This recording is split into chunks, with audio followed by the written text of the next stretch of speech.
Ada satu tujuan Tuhan yang luar biasa atas hidup kita. Saudara ada di bumi ini tidak sekedar lahir di bumi, lalu melaksanakan aktivitas seperti biasanya, kemudian nanti usia bertambah, umur bertambah, lalu nanti setelah tua, lemah, dan tunggu mati. Itu bukan takdir Tuhan dengan kita. Amin. Takdir Tuhan dengan kita, Alkitab bilang dia sudah merancang segala sesuatu, dia sudah menulis segala sesuatu. Bahkan semua perjalanan hidup kita itu sudah direkam dalam sebuah film. Nah, film itu dibuat kemudian direkam. Lalu kemudian disimpan. Nanti waktu ditayangkan baru, ya. Secara spiritual, saudara dan saya ini sudah diciptakan. Kita sudah diciptakan di mana? Di alam roh. Tinggal kapan waktunya kita datang ke dunia, itu dalam kedaulatan Tuhan. Amin. Alkitab bilang begini, sebab di dalam Dia Allah memilih kita sebelum dunia dijadikan. Jadi saudara ini sudah ada diciptakan oleh Tuhan di kekekalan sebelum dunia ini ada. Ini gak bisa ukur pakai akal kita. Tuhan itu sudah memilih kita sebelum dunia dia. Jadi saudara itu sudah didesain, sudah dipilih bahkan sebelum permulaan segala zaman. Alkitab bilang begitu. Dalam kedaulatan Tuhan, Tuhan itu tetapkan kita kapan kita lahir, dari orang tua siapa kita lahir, di mana kita lahir, suku bangsa mana kita berasal, itu kedaulatan Tuhan. Dan kalau Dia lahirkan kita di setiap suku, waktu, tempat, orang tua, tidak ada yang kebetulan. Amin. Semuanya ada tujuannya. Dan semuanya itu sudah didesain, sudah direkam.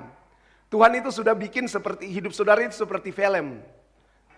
Ya kan? Kapan saja Dia ingin tampilkan, Dia putar itu di area kehidupanmu. Tapi semua proses hidupmu itu sudah terekam di sana. Mazmur 139. Ayat 13.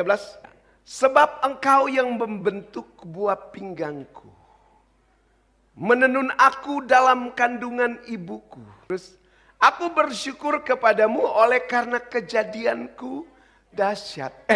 Saudara dan saya ini dijadikan dahsyat oleh Tuhan. Apapun yang terjadi, saudara lahir di bumi ini karena kedahsyatannya Tuhan. Kalau kita lahir dahsyat, lalu kita jalani hidup yang amburadul, yang kacau balau. Siapa yang ciptakan saudara?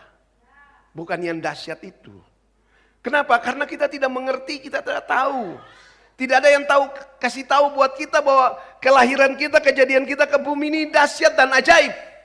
Amin kan? Dia bilang itu. Dan ajaib apa yang kau buat? Dan jiwaku benar-benar menyadarinya. Tulang-tulangku tidak terlindung bagimu. Ketika aku dijadikan di tempat yang tersembunyi. Dan aku direkam di bagian bumi yang paling bawah. Matamu melihat aku sejak sejak janin. Artinya ini Tuhan itu perhatikan kita bahkan ketika terjadi pembuahan. Iya. Yang ngontrol, yang atur spermatozoid bertemu dengan ovum. Lalu terjadi pembuahan. Itu mata Tuhan yang lihat.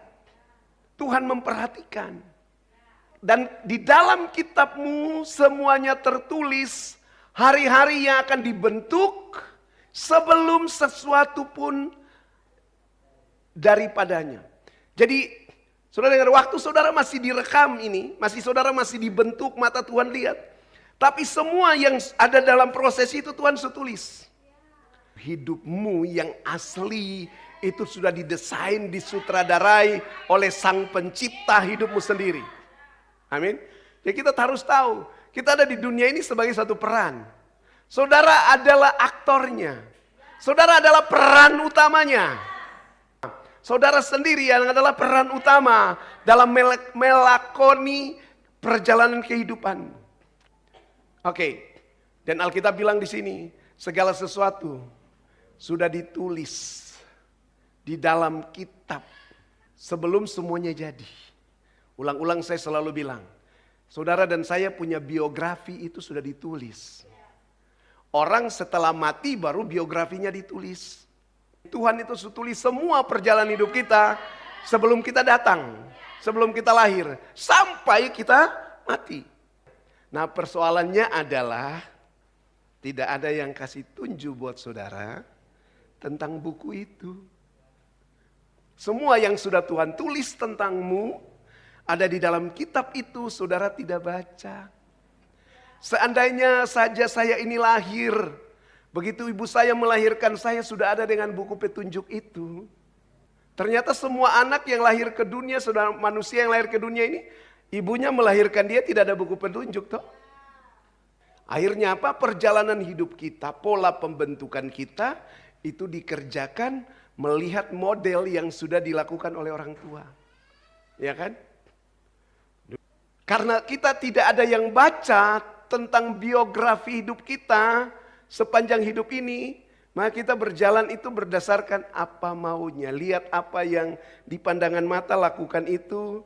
Lalu orang tua punya pola yang diturunkan dari generasi ke generasi. Sampai di kita turunkan juga buat anak-anak kita. Dan itu menjadi suatu kebiasaan hidup. Tapi pertanyaannya, apakah itu sesuai dengan buku petunjuk yang Tuhan sudah tulis? Tidak. Saudara, semua itu sudah ditulis di dalam kitabnya. Nah, cuman saudara tidak bisa melakoninya. Kenapa? Karena tidak ada yang beritahu saudara. Makanya hari-hari ini cara Tuhan untuk membuat kita kembali kepada desainnya yang semula. Semua itu ada dalam firman-Nya. Amin. Ada di dalam Alkitab. Dan semua yang di Alkitab itu semua adalah pikirannya Tuhan. Amin. Apa yang Tuhan pikirkan tentangmu ada di Alkitab. Apa yang Tuhan pikirkan tentang hidupmu 30 tahun ke depan ada di dalam Alkitab. Apa yang Tuhan pikirkan itulah firman-Nya. Untuk saudara tahu apa yang Tuhan pikirkan tentangmu, engkau harus dengar firman. Kalau engkau tidak pernah dengar firman, jangan harap engkau tahu apa tujuan Tuhan denganmu. Sehingga perjalanan hidupmu dari hari ke hari terus babak belur. Jatuh bangun, sulit lepas dari kebiasaan buruk. Itu harus kita akui itu. Amin. Karena itu semua yang tentang hidup kita itu sudah difirmankan. Sudah dalam firman-Nya. Tetapi firman itu, saudara dengar, itu tidak bisa langsung saudara baca langsung mengerti. Firman itu perlu pewahyuan, perlu penyingkapan. Dan Tuhan tidak bisa langsung singkapkan itu secara langsung. Kenapa? Sebab akan ada banyak kepalsuan. Akan ada banyak penipuan yang dikerjakan oleh iblis atas hidup kita. Karena itu setiap firman itu disingkapkan tahap demi tahap. Sedikit demi sedikit. Yang namanya progres. Tahu? Seringkali kita itu pikir ini pergerakan Tuhan dengan kita. Lalu karena kita sudah merasa nyaman di suatu pergerakan itu, di suatu tempat. Lalu kita berhenti. Tapi Tuhan itu tidak pernah berhenti. Tuhan itu terus bergerak. Ya, Yohanes pasal 4 ayat 1, 2, 3. Ketika Tuhan Yesus mengetahui bahwa orang-orang Farisi telah mendengar bahwa ia memperoleh dan membaptis murid lebih banyak daripada Yohanes, meskipun Yesus sendiri tidak membaptis melainkan murid-muridnya, ia pun meninggalkan Yudea dan kembali ke Yerusalem. Jadi kalau ayat 1 sini dilihat, di sini ada beberapa pergerakan. Ayat 1 dulu. Yang pertama ada orang Farisi.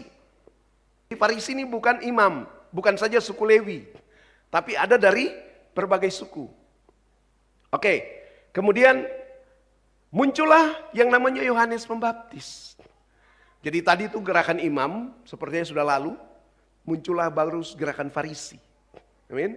Tapi Farisi, tiba-tiba Yohanes Pembaptis muncul. Waktu Yohanes Pembaptis muncul, Farisi ini mulai terganggu. Ya kan, ahli Taurat dan Farisi mulai terganggu. Tapi setelah Yohanes Pembaptis, muncullah Yesus. Yesus dengan pengikut-pengikut. Bahkan Alkitab lihat langsung ayat 4 saja. Yesus harus melintasi Samaria. Dan kalau kita perhatikan ayat ini, ada 4 pergerakan di sini. Yang pertama itu adalah pergerakan Farisi. Farisi ini pergerakan yang mati. Sudah tidak lagi berkembang. Lalu kemudian ada namanya pergerakan Yohanes.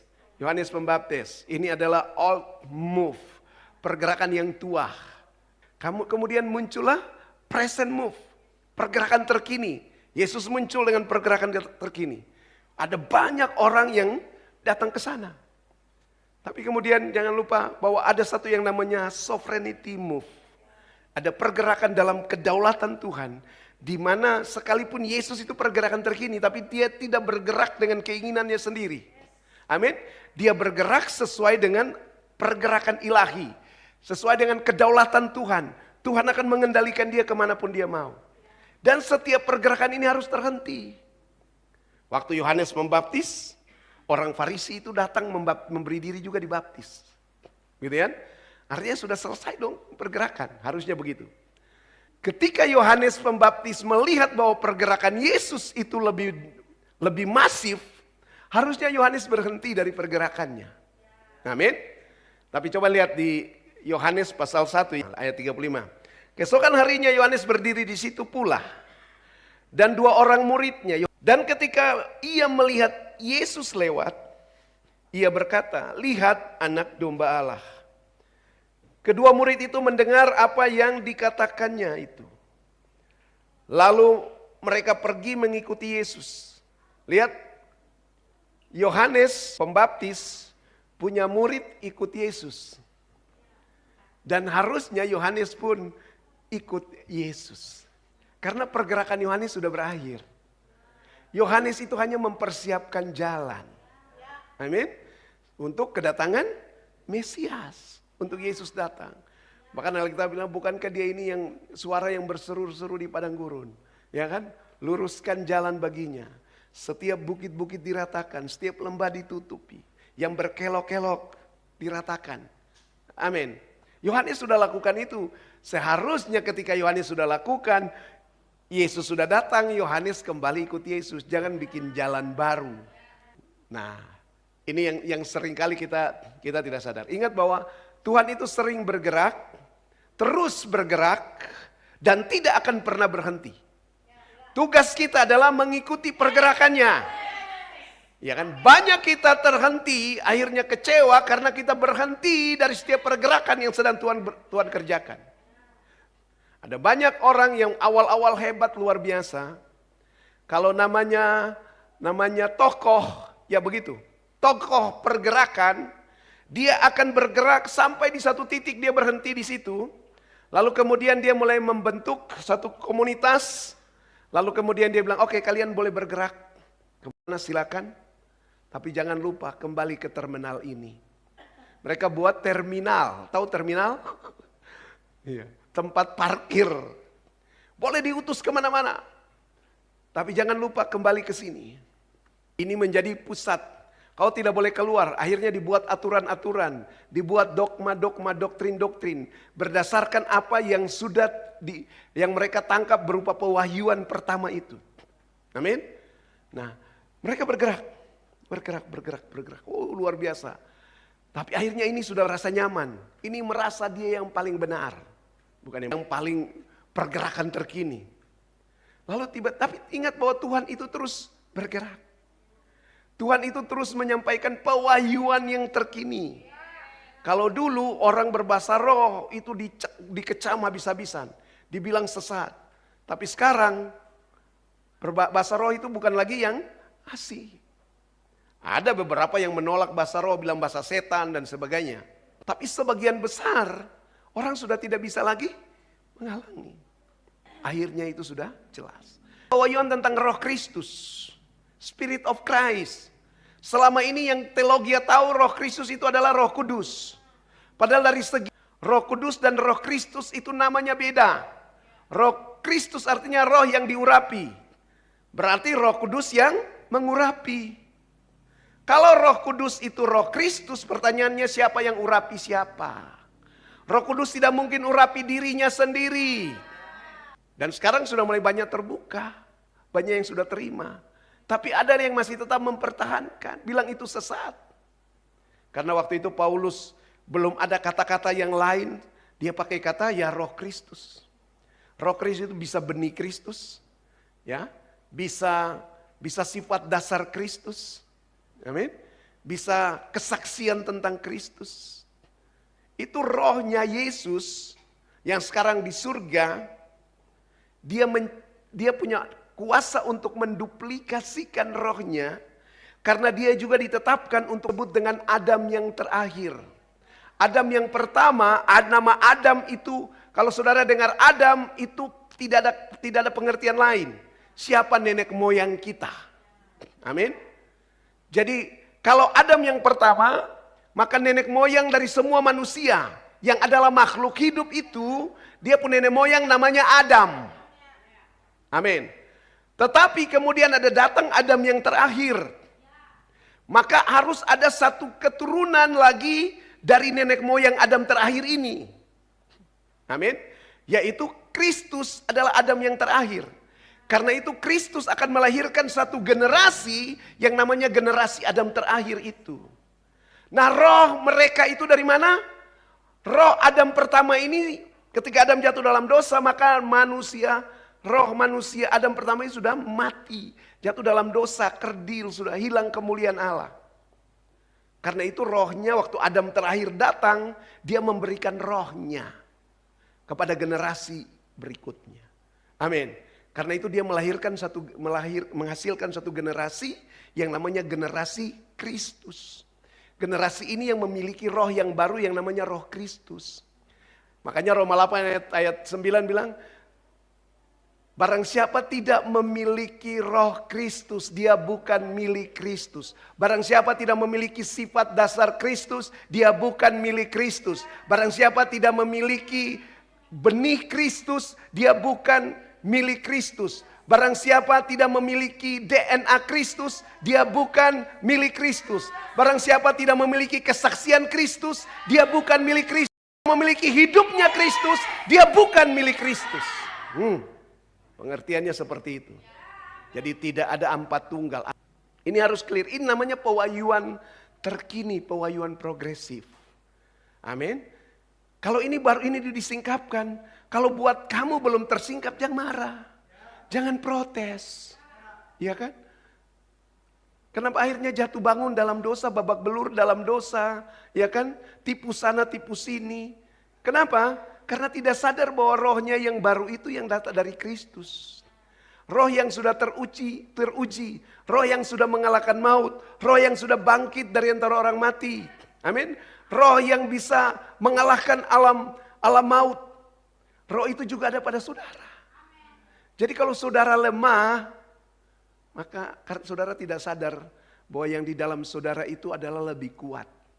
Alkitab bilang sebab roh yang di dalam kamu lebih besar dari segala roh yang ada dalam dunia ini. Roh yang dalam kamu yang lebih besar itu bukan Roh Kudus. Sebab Roh Kudus tidak ada tandingannya. Setan tahu siapa dia. Amin. Tapi roh yang dalam kamu lebih besar itu adalah rohmu yang baru. Yang berasal dari Kristus itu. Karena Alkitab bilang barang siapa dalam Kristus, dialah ciptaan baru. Yang lama sudah berlalu, yang baru sudah datang.